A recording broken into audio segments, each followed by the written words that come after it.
Hello,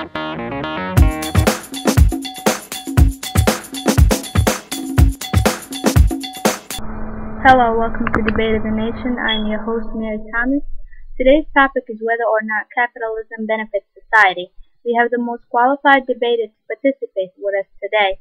First, let's start with Andrew Carnegie, who specializes in steel. Well, I believe that capitalism is beneficial because without companies like mine, there wouldn't have been mass production of goods and technology.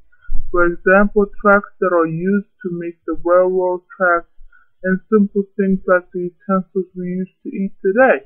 With my company's mass production of goods, people enjoy eating their food and travel faster than before. So I believe that capitalism has a positive effect on society. Thank you, sir. Now let's ask Mr. Rockefeller, who's also a big businessman. What's your view on this, sir? I agree with Carnegie here. A man like Carnegie, who owned the steel company, and Vanderbilt, who was in railroad business, and J.P. Morgan, who was in charge of collecting money, has shaped our country. Our companies provided goods, jobs, and thus made America advance. We shaped America through capitalism. So yes, I definitely agree capitalism is beneficial for society. Thank you both. Now let's hear from the opposing side. Mrs. Jane Addams, you started Housing for Children. Could you tell us, do you agree with what has been said so far about capitalism? To answer that question, Mary, I do not agree with what has been said. I believe that capitalism is not beneficial for the society. The bigger and richer capitalists are, like Rockefeller, they can exploit their workers and can prohibit other competitors by entering the market by monopolizing it. Thus, economic disparities begin to rise. When richer capitalists take power over everything, the lower class begin to suffer, and this makes the society imbalanced and tension starts everywhere. So capitalism is not beneficial for the society. I think we should have something more like communism or socialism.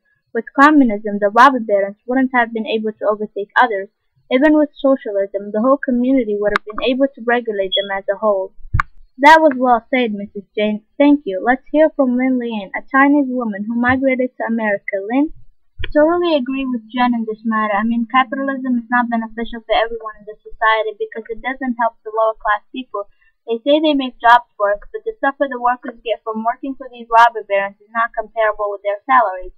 People like me come from faraway places and we suffered on the way. I passed Angel Island, which is a place that doesn't deserve that name at all. It was really terrible. We came here for better life, yet instead we worked long hours and at the same time received little pay. Not to mention the living conditions. It is unimaginable. I live in a tiny apartment with 3 other families. The neighborhood is even filthy and stinks.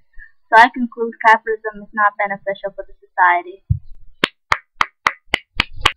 Wow, the debate is firing up now. Let's see where our last speaker will stand on this issue. Mrs. Frances Tracy, the wife of J.P. Morgan. After hearing from both sides of the debate today, I must say I'm undecided on my standpoint. Because first I thought these workers were joining the labor unions because they were ungrateful for what has been done for them by the robber barons. But after hearing from them, I changed my mind.